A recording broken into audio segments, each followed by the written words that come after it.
1959년 6월 13일 그이와 나는 아침길을 서둘러 김포공항에 도착했다.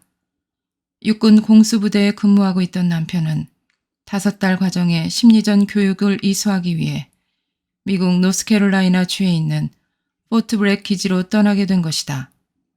결혼 후 꼭 5달 만의 일이었다. 불안한 내 마음을 닮은 듯 하늘엔 마치 거친 붓으로 대충 그려놓은 듯한 구름이 여기저기 흩어져 있었다. 함께 떠나게 될 노태우 대위 부부도 곧이어 비행장에 도착했다. 그들은 보름 전 갓 결혼한 신혼 중의 신혼이었다. 경북여고 교복을 입고 있던 여고 시절부터 자주 봐왔던 노대희 부인은 보름 전 결혼식에서 봤을 때보다도 한결 성숙해 보였다. 노태우 대위 외에 유관식, 이영진, 신규환 중위 등 동행할 장교들도 도착했다. 육사 시절 유난히 친구를 좋아하고 친구라면 입고 있던 옷도 벗어줄 정도였던 그의 곁에는 그래서인지 언제나 친구들이 많았다. 육사의 빠듯한 교육과정 때문에 개인 시간이 늘 부족한 사정임에도 불구하고 젊음과 의리, 미래와 이상에 대한 이야기를 나누며 그이는 친구들과의 우위를 다져왔었다. 그이는 내가 자신을 아저씨라고 부르던 처녀 시절에 어디든 나를 데리고 다니기 좋아했었다. 그런 이유로 철없던 시절 난 그의 친구들을 자주 만났었다. 그러나 아내가 된 후 친구분들 대하기가 왠지 쑥스러워 차마 그들 앞에 나서지 못했다. 친구분들이 우리 집을 찾아와도 부끄러워 대문 뒤에 숨기 바빠서 난 그이의 핀잔을 듣곤 했다. 결혼 후 처음으로 그분을 먼 길로 떠나보내야 한다는 이별 앞에 쩔쩔매고 있던 내게 그이의 절친들 중 가장 막역한 사이인 노대위가 함께 간다는 사실은 적지 않은 안도감을 주었다. 그러나 결혼한 지 보름밖에 안 된 신부 노대위 부인을 생각하니 나보다도 안타까움이 더할 것 같아 안쓰럽기도 했다. 군용기의 요란한 프로펠러 소리가 폭풍처럼 비행장을 채우며 이별의 시간이 다가왔음을 알렸다. 그이는 아무도 모르게 내 손을 한번 슬며시 잡아주고는 트랙을 밟고 올라가 순식간에 군용기 속으로 사라져버렸다. 새벽녘부터 털털거리는 길을 오래 달려 간신히 나온 전송길. 막상 이별의 순간에는 속마음을 담은 애틋한 작별 인사조차 한마디 속삭이지도 못한 아쉬운 이별이었다. 어색해서 멋진 이별을 연출하지도 못하고 엉겁결에 서로를 놓쳐버린 우리와는 달리 내 곁에 있던 새댁 노대위 부인은 준비해온 꽃다발을 노대위의 가슴에 안겨주었고 노대위도 영화 속의 한 장면처럼 아내에게 멋스럽게 다정한 이별 포즈를 취해주어 날 부럽게 했다. 다시 털털대는 차에 실려 남편이 없는 텅 빈 집에 도착하자 기다리는 듯 가슴속으로 불청객 같은 외로움이 사정없이 몰려들었다. 사랑하는 아내 순자에게 당신을 떠난 지 이제 겨우 하루가 지났소. 오산 비행장을 떠나 4시간 비행 끝에 나는 다치가와 에어베이스에 도착했고 지금 막 독신자 장교 숙소에 요장을 풀었소. 요장을 풀자마자 혼자 있는 당신을 그리며 이렇게 몇 자 적는 것이오. 그토록 원했던 미국 유학이었건만 몸도 불편한 당신을 홀로 두고 떠나왔기에 마음이 몹시 아프오. 떠날 때는 그렇게 가슴 횡하도록 속절없이 떠나 나를 슬프게 했던 그이가 첫 경유지인 일본의 미 공군기지 독신자 장교 숙소에 도착하자마자 편지를 쓴 것이다. 그 편지엔 김포공항을 떠난 이튿날인 1959년 6월 14일 날짜가 적혀 있었다. 미국 도착 즉시 새 편지들이 날아들었다. 샌프란시스코에서 시카고로, 시카고에서 워싱턴을 향해 가는 나흘간의 열차 여정 중 서던 퍼시픽 열차의 풀맨카에서도 남편은 틈만 나면 내게 편지를 써보내곤 했다. 사랑하는 아내 순자에게 당신을 떠난 지 오늘이 꼭 열흘째 되는 날이건만 나에게는 마치 10년이 지난 것 같소. 나는 지금 B80이란 열차의 독방에서 마치 인류 귀족이라도 된 양 열차의 진동에 몸을 흔들리며 워싱턴을 향하고 있소. 무엇보다 애타게 내 소식만을 기다리고 있을 당신에게 내 목소리를 전하고 싶어 열차 속에서 이렇게 펜을 들었소. 창밖은 가도 가도 끝없는 대평원이요. 우거진 숲, 그림같이 다듬어진 잔디. 이것은 참 부러운 나라요. 하지만 무엇을 보든 당신 생각뿐. 효창공원에 수줍던 시절이 그립소. 이 넓은 대륙과 우리 강산을 비교하니 내 강산의 처지에 저절로 한숨이 나오. 그러나 이곳 강물은 황해보다도 더 탁하니 역시 정결하고 눈부신 것은 내 조국뿐이란 생각도 또한 드오. 차창 밖은 다시 물같은 어둠에 잠기오. 그리고 나는 홀로 이 독방에 누워 당신을 다시 만날 날의 기쁨을 앞당겨 상상해보오. 여보, 부디 몸 조심하고 잘 있으시오. 당신의 용성. 그이에게서 날아온 편지들을 이어보면 그분 일행이 어떻게 오산과 동경을 거쳐 특수전 학교가 있는 최종 목적지인 미국 남부 포트브렉 기지까지 도착했는지를 짐작할 수 있었다. 그이는 가는 곳곳마다 내게 상세한 편지를 보내주었던 것이다. 기지 도착 후에도 계속 이어졌던 남편의 편지는 미국 체류 기간 동안 단 하루도 거르는 일 없이 계속되었다. 그것은 서울에 있던 나도 마찬가지였다. 우리는 그렇게 결혼 5달 만에 새로운 연애 시절을 맞고 있었다. 당시 그이가 신혼의 아내인 내게 꼼꼼하게 적어보낸 그 소중한 편지들을 보면 그분의 첫 미국 유학 일정들이 또렷하게 드러난다. 서신으로 정리해본 첫 유학 일정은 이러했다. 7월 3일 포트브렉 도착, 7월 6일 심리전 준비과정 시작, 7월 10일 심리전 과정 시작, 8월 20일 심리전 과정 수료, 9월 1일 특수전 학교 입학, 10월 14일 특수전 학교 수료. 한국어로 배워도 어려울 심리전 과정을 영어로 배우는 일은 그이에게 쉬운 일이 아니었을 것이다. 그래도 남편은 입덧 중인 신혼의 내가 염려되어 단 하루도 거르지 않고 뜨겁게 자신의 마음을 적어 보내주었던 것이다. 편지에 의하면 그이는 심리전 과정 수료 후 워싱턴과 뉴욕으로 갔다. 특수전 과정에 입학하기까지는 아직 열흘간의 시간이 있었던 것이다. 그 워싱턴과 뉴욕에서 내게 여행기를 적어보냈다. 그 여행기 속엔 난생 처음 하이웨이를 목격한 한국 장교, 미국인들이 매일 마시는 우유를 막걸리로 착각한 1959년 당시 한국 엘리트 장교의 문화 충격 스케치들이 적혀 있었다. 서울에서 부녀밖에 구경 못했던 그이가 카페테리아에서 아침 식사 때마다 장교들에게 무료로 제공되는 우유를 막걸리로 착각했다거나 처음 마셔본 요거트의 신맛이 뷔페에서 냄새가 나는 것으로 알고 버렸다는 에피소드는 당시 한국인의 생활 수준을 짐작해야 한다. 더구나 그이는 그 첫 유학을 위해 도착한 오산 미국 비행장에서 난생 처음으로 수세식 화장실을 경험했었다.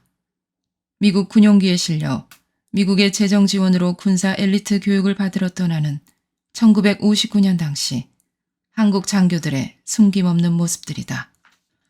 미국으로 떠나면서 남편은 일시불로 받은 7개월분의 월급 28만 원을 건네주며 그중 8만 원은 자신이 없는 동안 쓸 비상금으로 떼어놓고 20만 원만 저축하라고 했다. 그러나 나는 전액을 저축 통장에 넣었다. 결혼 축의금 이후 처음 만져보는 목돈인데 우리의 저축을 크게 늘릴 수 있는 절호의 기회를 놓칠 수는 없다고 생각했다. 그날부터 난 가회동 집 근처 비원 앞에 있는 산부인과에 들르는 일과 그이가 견딜 수 없어 보고 싶을 때면 대구 시댁으로 내려가 시부모님 곁에서 며칠씩 지내다 돌아오는 일 이외에 돈이 드는 외출은 일체 삼가며 지냈다. 그즈음 내 모습은 배가 제법 봉긋이 솟아올라 머지않아 아기 엄마가 될 새댁임을 드러내주고 있었다. 몸 안에서 노는 생명의 움직임을 느낄 때마다 그 경이로움에 때로는 남편에 대한 그리움을 잊기도 했고 때로는 더욱 그 이와의 추억에 빠져들기도 했다. 뱃속에 아이가 커갈수록 더욱 그이가 보고 싶어졌다. 입덧에 대한 추억이 있다. 엄동설 안에 딸기가 먹고 싶은 참으로 생경스런 입덧이었다. 한겨울에도 각종 과일을 먹을 수 있는 요즘과 달리 당신은 온실 재배는 꿈도 꿀 수 없는 시절이어서 겨울 딸기를 구하기는 거의 불가능한 일이었다. 내 입덧을 눈치챈 남편은 어느 날 귀갓길에 남대문 시장에 들렀다. 아무리 비싸더라도 팔기만 한다면 큰맘 먹고 내게 사주려고 했다는 것이다. 그런데 목판도 아닌 도시락만한 톡에 남긴 딸기 한 줌값이 한 달 봉급과 맞먹는 가격이었다. 결국 몇 번을 망설이다 빈손으로 돌아오고 말았다. 그날 밤 남편은 사내 대장부가 고작 딸기 한 줌을 못 사고 망설이다 되돌아온 자신을 내내 자책했고 이튿날 온 식구가 둘러앉은 아침 밥상에서 그 사실을 고백하고 말았다. 나는 가슴이 뭉클하도록 감동했지만 사실 속으로는 얼마나 다행스러워했는지 모른다. 우리 형편에 그런 비싼 딸기를 사려고 했다니 큰일 날 뻔한 일이 아닌가. 그런데 앞불싸. 그날 저녁 남편은 기어이 딸기를 사들고 들어온 것이다. 그뿐이 아니었다. 그이의 고백을 들으신 어머니는 어머님대로 딸기를 사와 내게 건네주셨다. 동생들 몰래 먹도록 해라. 동생들과 함께 먹을 만큼의 딸기를 살 형편이 아니었기에 나 혼자만 먹으라며 슬그머니 건네주신 딸기 꾸러미. 그날 밤 잠자리에 들어서도 2개의 딸기 꾸러미에서 풍겨나오는 딸기 향기만으로도 나는 얼마나 벅찬 행복과 사랑에 대한 감격으로 충만했었던가.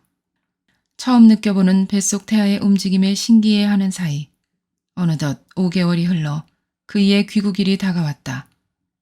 출산 예정일이 오늘 내일 하던 남산만한 배였지만 다행히 우리 아가는 하루를 더 기다려주어 내가 그리운 남편을 만나러 공항까지 나갈 수 있도록 해주었다. 당시 김포 가는 길은 자동차 2대가 겨우 교행할 수 있는 좁은 길이었다. 오래되어 낡고 파손된 아스팔트 길은 군데군데 심하게 패여 있었다. 가회동을 출발해 김포에 한번 다녀오고 나면 난 참을미가 심해 지쳐 누워 있어야만 했다. 그날 김포까지의 마중길이 내게도 뱃속의 태아에게도 고단함과 흥분을 동시에 안겨주었던 것일까. 공항에서 돌아와 온 가족이 모처럼 한데 모여 파한대소하며 저녁 식사를 한 후 우리 거처인 사랑채로 돌아오자마자 진통이 시작되었다. 이제 막 집에 돌아온 남편과 겨우 단둘이 마주 앉았는데 이건 낭패라고 생각한 것도 잠깐이었다. 숨이 차게 몰아치는 진통에 정신을 차리지 못한 채 자정을 넘겼다. 그리고 새벽녘이 되어서야 진이 빠져 몽롱한 속에 난 꿈결같이 힘찬 아기의 울음소리를 들을 수 있었다. 체중 2.6kg. 아들이었다. 장남의 탄생이었다. 날 닮아 딸만 낳으면 어쩌나 했더니 잘했다. 정말 잘했어. 친정어머니의 흥분에 찬 음성에 눈을 뜨니 나를 바라보고 미소 짓는 남편의 모습이 보였다. 귀국 환영 선물치고는 참 요란한 선물을 안겨준 셈이었다. 딸만 8을 연이어 낳으며 속상해하시던 어머님의 비애를 안타깝게 지켜보셨던 아버지도 내가 첫 아들을 낳았다는 소식에 내 방에는 들어오지도 못한 채 방 밖에서 기뻐하셨다. 경황 없는 중에도 나는 얼마나 아들로 인한 마음고생들을 하셨으면 2분이 저러실까 싶어 새삼 가슴이 아려왔다. 처음 보는 갓난아기가 하도 작고 주름투성이라 우리 부부를 놀라게 했지만 원래 막 태어난 아기는 다 그렇다. 라는 어머니의 말씀에 안심할 수 있었다. 작아도 건강한 우리에게는 더할 수 없이 소중하던 첫 아이. 한 푼이라도 더 아끼려고 동네 산파를 불러 집에서 출산하는 억척을 부렸던 나였지만 귀하기만 하던 우리의 첫 아이를 얻은 흥분에 5,000원을 더 얹어 2만 원이라는 거금의 3,8호를 지불하는 호기를 부리던 일이 생각난다. 하마터면 외로운 출산이 될 뻔하지 않았던가. 남편의 귀국을 기다려 그렇게 절묘하게 시간까지 맞춰준 우리의 처다들이 그저 고맙기만 했다. 선물이요. 식구들의 환호가 끝나고 단둘이 남게 되자 그이는 여행 가방에서 무엇인가를 꺼냈다. 낙탑빛 감도는 단추 없이 아플려며 입는 모자 달린 겨울 외투였다. 난 아직도 그 코트깃에 붙어있던 시어즈라는 상표 이름을 기억한다. 결혼 때 당신한테 변변한 선물 하나 해주지 못해 늘 마음이 아팠소. 유학 중의 장교들은 여비나 생활비가 꼭 필요한 만큼만 지급되기 때문에 그런 선물을 사올 여유가 없었다. 도대체 무슨 돈으로 이런 선물을 마련했을까? 기쁜 마음보다는 불안감이 앞서 걱정스런 표정이 역력한 나를 보며 남편은 아침 식사를 굶는 것으로 선물 비용을 모았다는 자초지종을 털어놓았다. 매일 지급되는 세 끼의 식사비 중 아침값을 모아 마련한 100불. 그 돈으로 선물해준 그 감동적인 외투를 나는 10년도 넘게 입었다. 아끼고 아껴 입다 소매자락과 털이 다 닳고 난 후에는 동네 양장점에서 안팎을 뒤집어 수선해 다시 새 옷으로 만들어 입었었다. 등남 소식이 대구 시댁에 전해지자 시아버님은 장명해 두셨던 손자의 이름을 곧장 서울로 보내주셨다. 정갈한 한지 위에 일필 휘지로 적혀있던 이름은 제국이었다. 일생 처음 아빠가 되어 새 식구의 가장이 된 남편은 제1공수여단의 작전과장 대리로 발령을 받아 근무를 시작했다. 이듬해인 1960년 7월 4일 또다시 남편의 미국행이 결정돼 우리는 김포공항으로 갔다. 이번 유학은 특수전의 정예 코스로 알려진 포트 베닝, 미 육군 보병학교 레인저 훈련과정을 수료하기 위한 것이었다. 미국 조지아주에 있는 보병학교의 특수전 과정은 훈련의 극단성과 강도 때문에 미국 군인 사이에서도 악명 높은 레인저라고 불려질 정도였다. 독사와 맹수가 들끓는 플로리다 늪지는 물론 나무도 풀도 없는 사막에 내던져져 뱀을 잡아먹고 선인장을 씹어 수분을 보충하는 지옥 훈련 말이다. 인간 한계를 시험하는 극단의 그 혹독한 훈련으로 교육과정 중 사상자가 발생하는 것은 조금도 이상한 일이 아니었다. 그런 이유로 난 그이의 두 번째 미국행을 적극 만류했었다. 아무리 특별히 선발된 정예 과정이라 해도 그런 위험을 무릅쓰면서까지 혹독한 훈련에 참여하는 것을 나는 솔직히 반길 수 없었다. 내 만류는 역시 실패였다. 우리는 아직도 전쟁의 위협 속에 있잖소. 전면전뿐 아니라 비정규전, 특히 특수전에 대한 전문 연구와 훈련이 필요하오. 결혼 생활 동안 내게 항상 힘겹게 느껴졌던 것이 바로 그분의 이런 지점이었다. 남편은 언제나 제자리에 안주하려 하지 않았다. 무엇인가 옳다고 꼭 해야 한다고 믿으면 어떤 어려움이 있어도 물러서지 않았다. 특수전의 전문가야말로 당시 우리나라의 상황에서 가장 절실히 필요한 인재라고 굳게 믿고 있던 그이는 아무리 교육과정이 위험하다 해도 개의치 않았다. 그런 남편에게 당신은 이제 새 식구의 가장이니까라는 말은 아예 꺼낼 수도 없었다. 그래서 더욱 애절했던 그날의 이별이었다. 그런데 집에 돌아오자 엉뚱하게도 남편으로부터 전화가 걸려와 날 놀라게 했다. 아직도 김포공항에 머물러 있다는 것이었다. 출발부터 오후 4시 15분 예정 시간을 지키지 못하고 어렵게 이륙했던 비행기가 갑작스런 고장으로 회항해 다시 공항으로 되돌아왔다는 것이었다. 결국 그날 밤 자정 가까운 11시 30분이 되어서야 C-118이란 이름의 미 해군 군용기에 옮겨 탄 후 포트 베닝으로 갈 수 있었다. 애절함에 어이없는 해프닝까지 겹친 두 번째 유학길이었다. 다시 미 대륙과 한반도 사이를 수많은 편지들이 오고 갔다. 나는 매일 육아일기를 적어보냈고 남편에게선 자세한 훈련일기가 도착했다. 편지를 읽으면서 나는 최고의 특전 요원을 길러낸다는 포트베닝과 특수전에 대한 여러 가지를 배우게 되었다. 그곳에서 남편은 매일매일 강도 높은 위험천만한 훈련을 받고 있었다.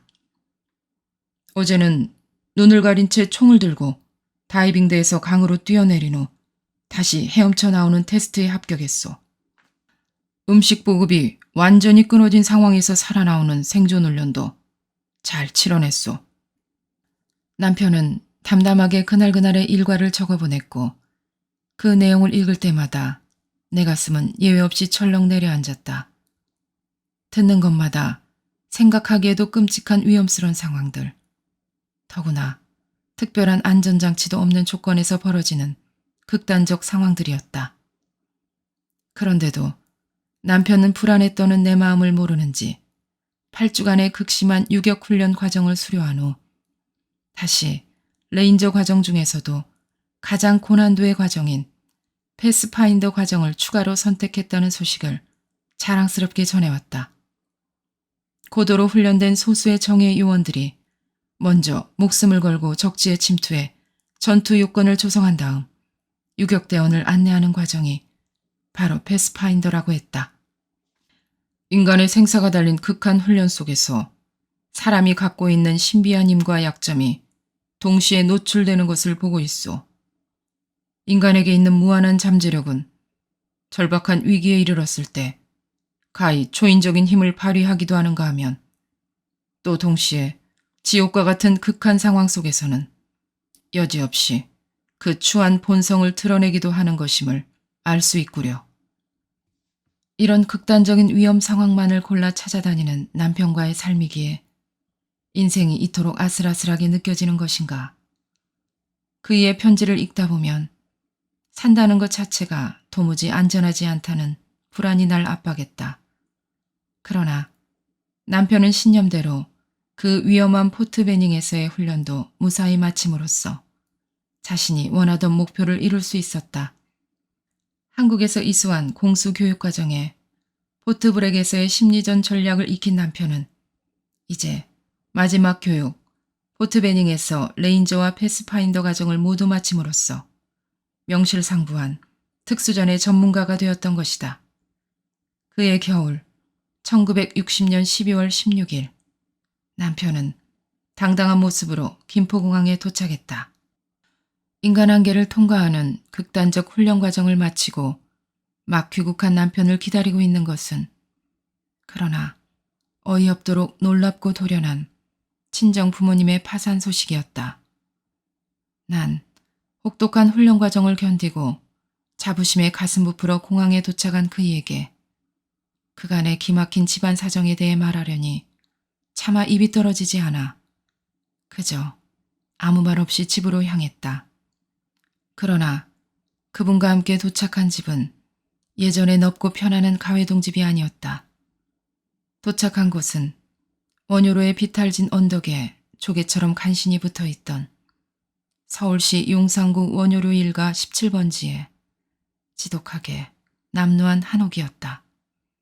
더구나 우리 부부가 거처할 방은 창문 한 짝 없이 미닫이 문짝만 덜컹대는 손바닥만한 문간방으로 세간이라곤 사과개장 몇 개만이 놓여있을 뿐이었다. 생각지도 못했던 그 광경에 충격을 받은 그분은 한동안 방 앞에 그대로 서 있었다. 그분이 포트 베닝으로 떠나던 해 4.19 의거가 있었다. 곧 이승만 대통령의 하야와 하와이 망명이 잇따랐다. 6월이 되어 내각제 개헌안이 국회를 통과하자 7월에는 민의원과 참의원 선거가 있었다. 1960년 7.29 총선이었다. 성주에는 이 장군님만한 인물이 없으니 출마하시기만 하면 당선은 문제없습니다. 남편이 떠나고 난 후 치러진 이 총선에서 친정아버님은 주변 사람들의 권유로 용기를 얻으셨던 것 같다. 그해 여름 6월 9일 아버님은 육군 준장으로 예편했고 고향인 경북 성주에서 민의원에 출마하셨다. 하지만 평생 군대 생활 외길만을 걸어와서 정치에는 문외한이셨던 아버님은 여름 더위 속을 누비며 평생 해도 모자랄 고생을 다 하셨지만 차점으로 고배를 마시게 됐다. 선거에 낙선한 것이다. 그리고 우리 가족은 곧 들어닥친 참혹한 낙선 후유증에 시달렸다. 엄청난 핏더미에 올라앉아 미처 한마디 탄식이나 비명을 지를 새도 없이 집간을 최소한으로 줄이고 세간을 몽땅 정리해 급한 빚부터 갚은 것도 모자라 결국 파산에 이르고 말았다. 파산의 와중에도 나는 자기 한 몸 견디기도 어려운 극한적 상황에서 고생하고 있는 그분에게 차마 서울에서 일어나고 있던 그 아연한 파산을 알릴 수 없었다. 알기만 하면 가만히 앉아있지 못할 사람이기도 했지만 모처럼 자신의 꿈을 향해 애쓰고 있는 남편에게 차마 집안 걱정까지 안겨줄 염치가 없었기 때문이었다. 아무 사정도 모르고 귀국한 남편은 너무도 변한 환경 앞에서 망연자실할 수밖에 없었으리라. 그날 밤 침통한 표정으로 자초지종을 다 듣고 난 남편은 한순간도 지체하지 않고 아버님께로 건너갔다. 그리고는 좌절의 늪에 빠져 계시던 아버님 앞에 자신의 모든 것을 다 내놓는 것이었다. 우리 부부가 온갖 정성을 다해 모은 저금 통장 1개와 자신이 유학하는 동안 식비마저 아껴가며 모은 미화 500불. 바로 우리의 전 재산을 아버님 앞에 내놓은 것이다. 사실 그 저금 통장에는 사연도 많았다. 결혼을 하면서 임지를 따라 옮겨 살아야 하니 살림살이가 달리 없다고 금반지 하나씩만 나누어 낀 우리에게 친정 부모님은 혼수 비용으로 통장을 하나 만들어주셨다. 그것이 그 통장의 시작이었다. 한동안은 아무리 애를 써도 워낙 박봉이다 보니 쪼개고 또 쪼개도 서울로 올라올 때까지는 그다지 많은 액수를 모을 수가 없었다. 그저 다달이 몇 푼이라도 넣으려고 했었고 그렇게 한 푼 두 푼 늘어가는 것이 내겐 큰 기쁨이었다. 그러나 서울에 올라와 친정에 얹혀 살게 되면서부터는 제법 목돈을 모을 수 있었다. 부모님 덕택에 친정살이를 하면서 그분 월급을 모두 차곡차곡 저축할 수 있었기 때문이었다. 그러다 보니 큰 돈은 아니어도 제법 목돈이 된 통장을 간직하고 있던 나는 아버님의 낙선 후 찾아온 집안 파산의 어려움 속에서 어찌해야 할 바를 모르고 있었다. 마음 같아서는 당장이라도 아버님께 그 통장을 내놓아 도와드리고 싶었지만 우리가 가진 것의 전부인 그 통장을 그분 몰래 내 임의로 처분할 수 없었던 것이다. 더구나 아버님도 무슨 일이 있어도 그 통장만은 손댈 수 없다고 선언하셔서 그대로 간직하고 있었다. 평생 허튼 일이라고는 해보신 적이 없는 장인이 단 한 번의 실수로 그런 고초를 당하시고 계시다니 남편은 아버님과 가족들이 그토록 곤욕을 치르고 있었는데도 자신은 아무것도 모르고 있었다는 사실이 원망스럽다며 늦게나마 보탬이 되기를 진심으로 원했던 것이다. 처음에는 한사코 마다하시던 아버님도 그분이 총각 시절부터 입은 은혜에 비해 이 정도는 아무것도 아니라며 오히려 능력이 부족한 것을 죄송해하자 결국 목이 메어하며 받아주셨다. 부모님이 그동안 우리에게 베풀어 주신 은혜를 생각하면 정말이지 아까울 것이 없었다. 하지만 가족들의 감동을 뒤로하고 다시 문간방으로 돌아오고 나니 허탈감이 밀려왔다. 그동안의 모든 희망과 꿈은 다 날아가 버리고 우리는 또다시 한 푼 없는 빈털터리 신세가 돼버린 것이다. 너무 비좁아 사과곶장 몇 개로도 몸이 조여오던 그 어둡고 습한 방에서 우리는 말없이 손을 꼭 잡았다. 다시 새로운 시작이었다. 이듬해 봄 1961년 5월 그분은 육군본부 특정감실로부터 ROTC 창단준비위원으로 선정되었다는 통보를 받았다.